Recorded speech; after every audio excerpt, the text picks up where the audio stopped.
আসসালামু আলাইকুম, সবাইকে শুভেচ্ছা। আশা করি সবাই ভালো আছেন। আমরা বাংলাদেশের ব্যাংকিং সেক্টরের বিভিন্ন ডিপার্টমেন্ট নিয়ে কথা বলি।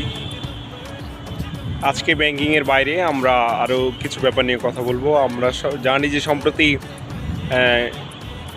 আমেরিকা, ইরান এবং মধ্যপ্রাচ্যের অন্যান্য দেশগুলো একটি দারুণ পরিস্থিতি পার করছে, একটি কঠিন সময় পার করতেছে, যেখানে এক পক্ষ আরেক পক্ষের নিজস্ব অস্তিত্ব রক্ষার জন্য যুদ্ধ করছে।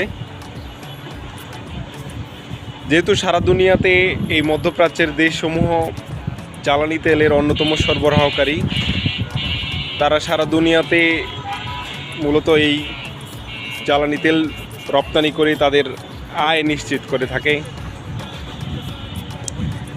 মধ্যপ্রাচ্যের এই যুদ্ধ, মধ্যপ্রাচ্যের এই অস্থিরতা সারা দুনিয়াকে প্রভাবিত করেছে। জ্বালানি তেলের দাম বাড়ছে, বৈদেশিক মুদ্রার দাম বাড়ছে, যেহেতু হরমুজ প্রণালী দিয়ে স্বাভাবিক চলাচল প্রক্রিয়া ব্যাহত হচ্ছে, তেল সরবরাহ বিঘ্নিত হচ্ছে, তারপরে অন্যান্য জিনিসপত্র আনা নেওয়া করা কঠিন হয়ে যাচ্ছে, খাদ্য শৃঙ্খলের প্রভাব পড়ছে। সব কিছু দিক দিয়ে আমরা একটা দারুণ অস্থিরতার মধ্য দিয়ে পার করছি।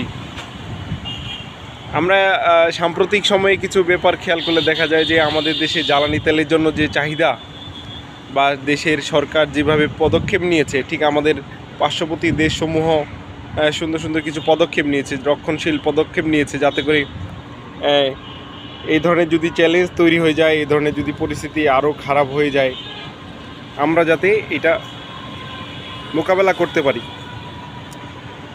যেহেতু প্রতিনিয়ত এই ধরনের অস্থিরতা আরও বাড়ছে এবং যুদ্ধের মোড় কোন দিকে যাচ্ছে সেটা বলা মুশকিল হয়ে যাচ্ছে, এইসব চিন্তাভাবনা করে, এই সমস্ত ব্যাপার অবজারভেশন করে আমাদের দেশের সবার উচিত সচেতন হওয়া। সরকারের পাশাপাশি আমাদের ব্যক্তি উদ্যোগে সবাইকে সচেতন হওয়া উচিত। আমাদের ব্যক্তিগতভাবে জ্বালানি তেল ব্যবহারে দারুণ সচেতনতা অবলম্বন করা উচিত। আমাদের কিছু টাকা পয়সা সঞ্চয় করা উচিত, যাতে করে যদি কোনো বিপজ্জনক পরিস্থিতি আরও খারাপ অবস্থা তৈরি হয়, আমরা যাতে মোকাবেলা করতে পারি।